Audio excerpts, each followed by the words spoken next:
I don't think people have any idea just how bad things are with the climate right now. And mainstream media is largely to blame for this as the propaganda wing of our governments. And they intentionally make it seem like things like Hurricane Helene are the exception and not the rule. But did you know that there has been catastrophic flooding in multiple cities across dozens of countries just in this month of September? And that flooding is ongoing and it's getting worse. I'm going to read you the list of countries that have suffered catastrophic flooding. And I'm talking about storm surges like 10, 12, 15 feet tall, entire cities decimated by flooding. And you are not hearing about any of this in the mainstream news. And this is just in the month of September. Please keep that in mind. Turkey, Algeria, Tunisia, India, Indonesia, Thailand, Japan, China, France, Italy, Poland, Romania, Spain, Portugal, the UK, Guatemala, Mexico, the US, and Nepal. That is 19 countries. And this is all coming from record rainfall. Now, people don't understand what happens when you are in drought for an extended period of time and then you get a shit ton of rain. The entire ground erodes underneath it. The ground has no capacity to absorb water in high intensity dumpings like that. In the US, there are multiple cities right now completely decimated by Hurricane Helene, including cities in Tennessee, North Carolina, and Florida. This image is of a town in Tennessee from yesterday. This image below is from Atlanta, Georgia. This is Mexico, Acapulco, Mexico. This is the UK.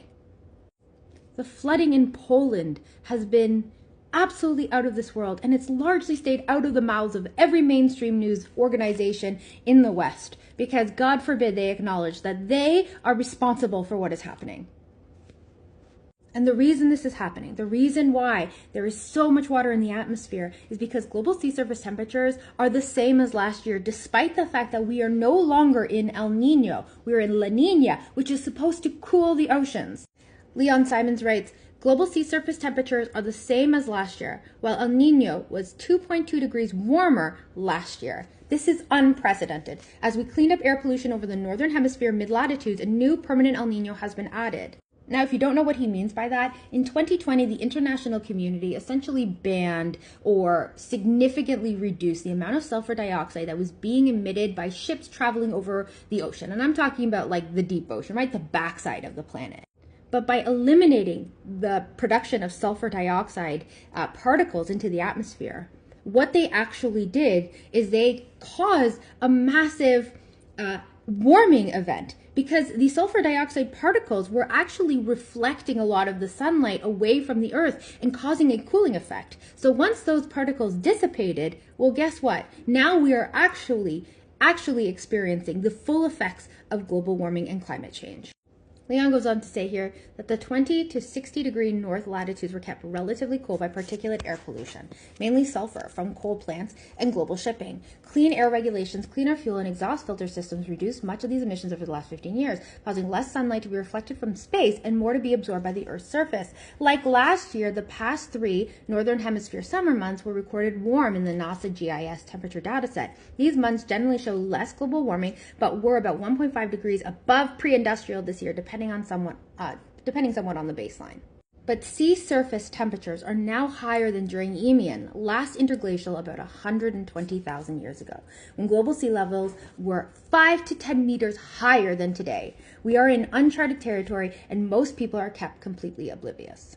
And I think one of the largest barriers to people understanding climate change and why it is so catastrophic for humanity and for current species that exist on the planet today is because people are taught that we are the only thing that matters in this world. That this planet came into existence simply so that we, at some point, could exist as well. And that is the most fucking insane thing that our education system, that our society teaches people, that we, humans, who exist in a blip of the history of the planet, are the only reason the planet exists.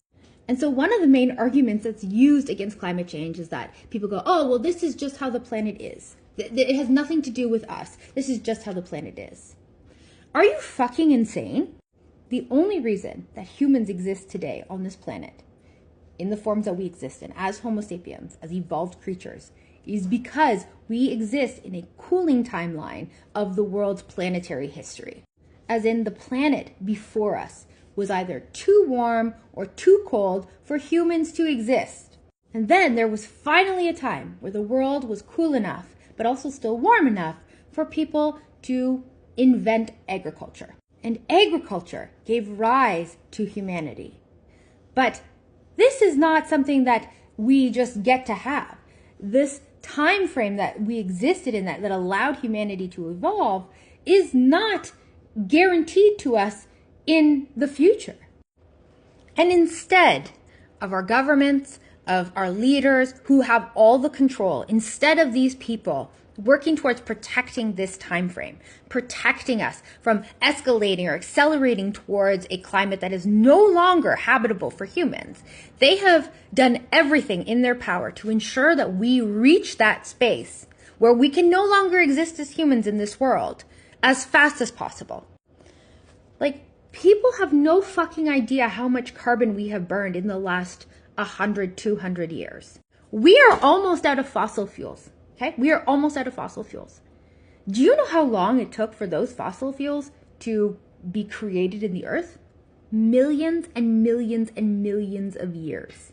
And in the span of 200 years, we have taken all of that carbon, all of it out of the ground and burned it into the air. And that is why I think people have such a fundamental ignorance.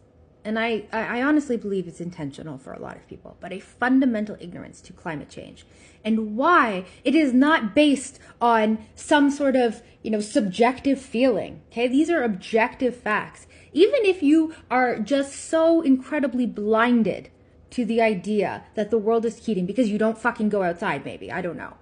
But there are many objective truths that you can experience in your own daily life that would confirm just how disastrous humanity has been for the planet. And actually, I shouldn't say the planet, because the planet will be absolutely fine. The planet will be 100% fine. I'm talking about disastrous to humanity's ability to survive. Because, friends, we cannot survive 3 degrees of heating. We cannot. It's just biologically impossible. And we are headed there very, very quickly. And I leave you with this. The United States has been sending their National Guard, who should be helping people affected by the catastrophic flooding of Hurricane Helene. They have sent that National Guard to Israel, okay? There is no one left in the U.S. to help these people. Let's not even pretend like the United States gives 2 shits about the millions of people who have been displaced and their homes destroyed by Hurricane Helene. No one gives a shit. There is no help coming for these people. They are on their fucking own. But on top of that, okay, scientists predicted Hurricane Helene a week before it was even an image in the fucking radar, okay? They knew it was coming. They knew it. And they predicted it, and they said it's going to be a Category 4, and it's going to hit Florida. That's where it's going to start. And they were dead fucking on. And guess what?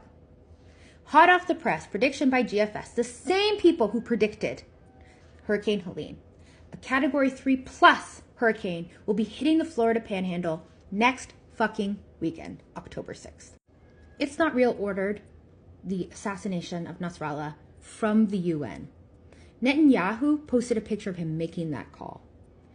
The martyrdom of Nasrallah, is directly linked to climate change, because this is all a spectacle. They don't want you to know about what's happening in your world, because you're going to be real fucking mad when you find out.